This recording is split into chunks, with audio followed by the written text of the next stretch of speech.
What even got you into bowling? Actually, like a lot of kids, it started with my dad was in a bowling league, and there were some open lanes down at the other end, so you just go down there and throw a few games here or there, and just fell in love with it from that point.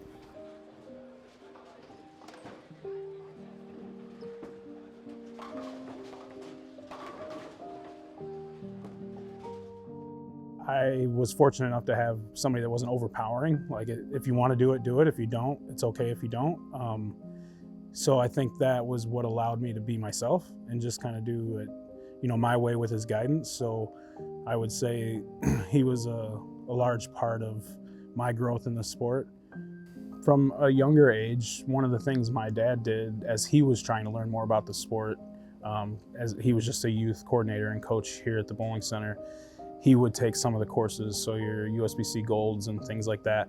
And I just went with. I went ahead and took the courses. It wasn't really, I was 14 or 15 at the time, but I knew I could learn more about what I was doing. It probably helped fuel a little bit of, hey, I can spread this word a little bit. Ultimately, though, it's leadership. It's just guidance. It's seeing the impact that you can have on somebody, whether it's in a bowling alley or just at the grocery store. If you can help somebody be a better person, then it's an easy solution for me to jump in and do that. I don't pride myself on the bowling knowledge as much as I do about growing individuals. So if, at a very young age, I was in a management position at the bowling center, and just seeing kids develop the ability to do things on their own. So high school kids that worked for me was certainly an influence to say, hey, there's another outlet to do this, and I love this sport, so why not coach bowling?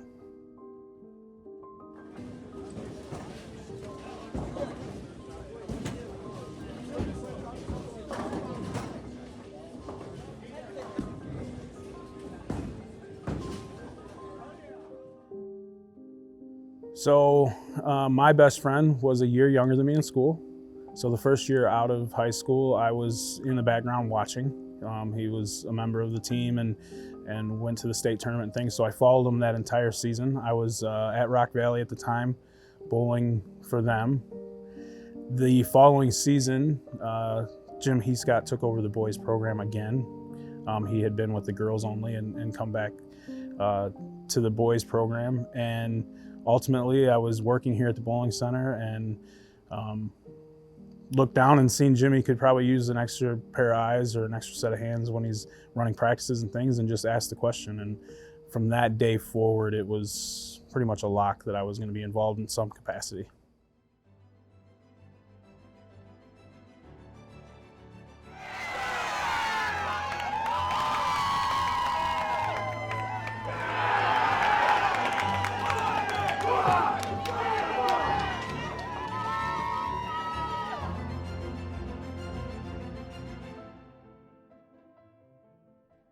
So every season, we pretty much always start the year talking about a state tournament. Unfortunately, there's a lot to happen before that state tournament. For us, we have a lot of practice between now and that state tournament. And what I mean by that is we have the ability to, test the waters on certain things, go into different bowling centers, learn something without winning, right? We don't have to win. The goal for us is to win a state tournament.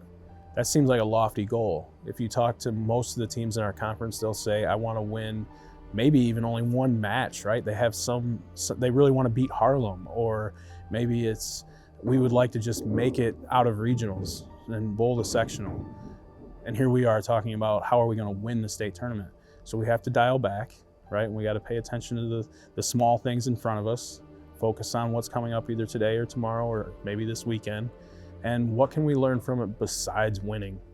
We can walk in and win. We're competitive enough to have that winning edge every time we walk into a bowling center. But we need to learn more than that, because we're trying to build the best group, right? The best mental game and the best possible combination of the sport and that mental game that gives us a chance to win that state title.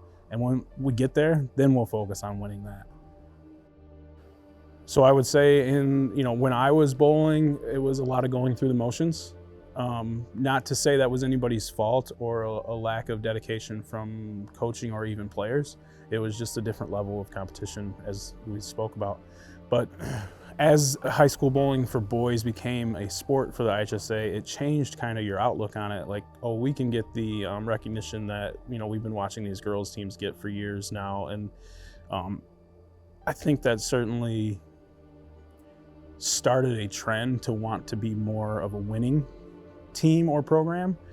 But I think changing the sport from being an individual-based sport almost 100% of the time to a individual sport with a team outcome has created the mentality that, hey, we can win, stand on podiums, take pictures with trophies, celebrate, sometimes daily, but certainly weekly through a season.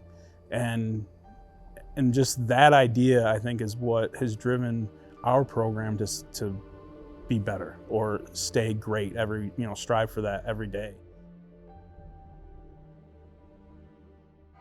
The way we performed is like nothing we've ever seen before out of this team. I mean, our connection with each other is just out of this world, and just the way we communicate with each other, how we can go on the lanes and just win. This group of guys, you know, the love we have for each other, and you know, the chemistry that we have, it's something special, truly. And I think in that regards, we really had a successful day. We're disappointed when we don't win, which is almost unfortunate, right? Because there's days when you get second place or you get third place and you did really well, but we're mad because we didn't win. That's tough. That's another challenge that we have to hurdle, you know, every season that happens at some point. But as far as the growth over the years, certainly in the early 2000s, I would say if we were 500, we were okay. You know, we were pretty happy. We beat a couple good teams. Now, if we don't go undefeated, we're upset. So it's changed, and I think it's changed for the right reasons. But for the main purpose, it's because they've learned winning with a team is fun. There's a gratification from that you get, and learning how to do it. They're individuals, student athletes are learning how to cope with being a successful team, even when you're not maybe on your A game. Just continues to propel us to the podium, or, you know, holding a trophy at the end of any given tournament or whatnot.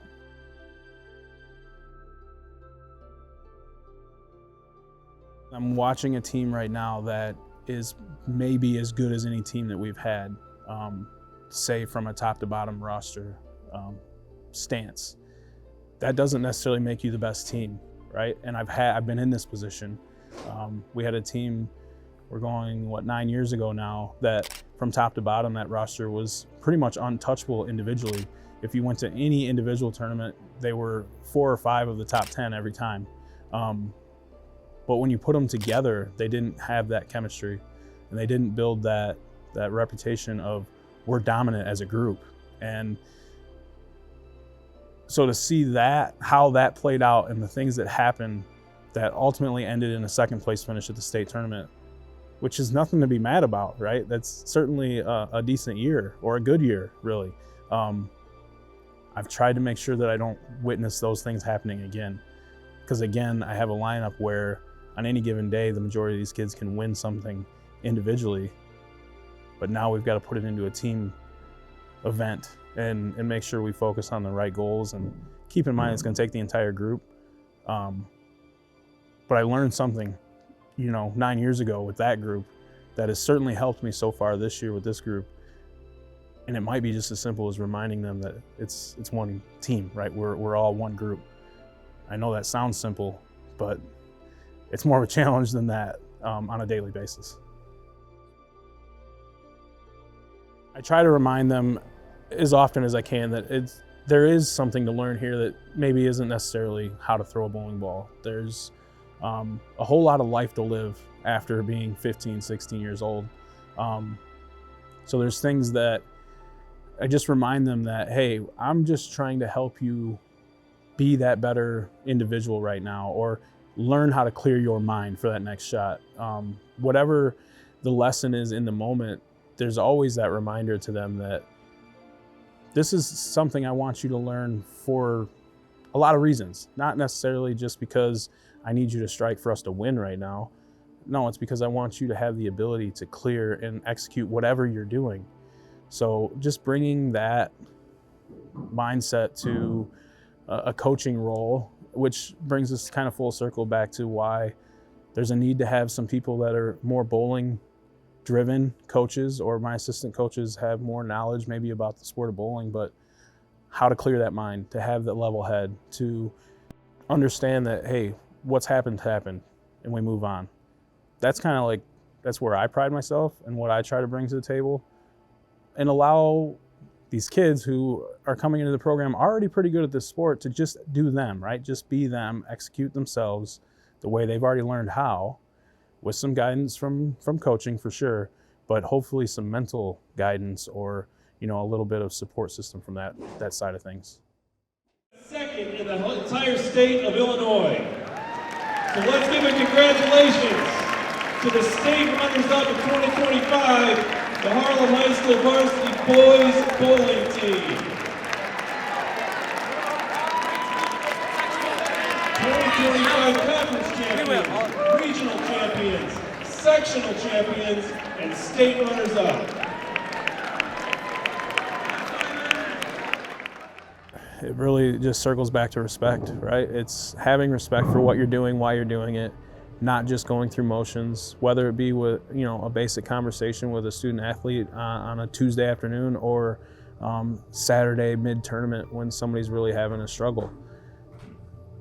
Doing it at 100% and having some conviction behind it is probably the easiest way to build that, right? It's the way to get other people to respect what you're trying to do, why you're doing it. And it's focus, right? It's just keeping the end game in focus rather than worrying about yesterday. It'll make you better at what you're doing right now, this minute. And I think that's the way to build something special. Both these guys have just grown tremendously. Braylon's a 4-year varsity athlete. Obviously, in that first year, he didn't see the lanes a whole lot, right? He had some upperclassmen that he was learning from, but that's kind of what it's about. Simon's come a long way as far as being a teammate, being that guy that you can just look to when you need him. Like, say the lanes are a little bit tougher for all the right-handers, you got that lefty on the bench, or he's that guy that'll say, "Hey, I'm not it right now." He's very much been in that position. Both of these gentlemen just in the last couple of weeks have looked at me and said, "It's not my time." And that says something about somebody, right? These kids are 17 years old and they have the ability to go, "We've got a team that can do better. I can step aside and help them help us," right? And it's their growth. It's just I can't say enough about where they've come, what the 4 years that I've had with them has meant to me. What Harlem has received from them is just as much as what they've received from Harlem. You don't do anything on your own, right? Nothing is achieved solo. Your most decorated athletes in the world, whether it be an individual sport like boxing or golf or bowling, or a team sport like football, basketball, baseball, soccer, every single one of them will tell you they had a team behind them. Whether it was just their trainers or their teammates around them, or their support system, husbands and wives at home, parents at home, whatever it is. So keep in mind that the most individual things in life, there's almost always some sort of team impact. And if you keep that mentality of putting the best people around you, being supportive of them and allowing them to support you, you can achieve anything. And I think that's just something I'd prefer be taken away more so than how do I bowl. The other part of it is I think some of the lessons that I've taught over the years, they don't get learned until an athlete is, say, 20, 22, 24, maybe even later on in life. And then they go, oh, that's what that was about. And so that opportunity is gone, right? And there's nothing wrong with that. If somebody came back to me right now and said, "I'm now 25 years old and what you told me back in whatever year set in with me at work the other day," that'd be great. Like that's the best recognition I could ever get, because that's certainly something that, not daily I say, but you've heard me many times over the years go, even if it's just at work or at school or at home, you're gonna have to deal with things like this or that. And so, yeah, I don't know that I have a great answer for your question. but I'm okay with it too. At the end of the day, I think I've seen enough now, people having some success in what they're doing and knowing that whether they realize it or not, what we did as a group here had some impact on that, or the reason why they're in that successful situation.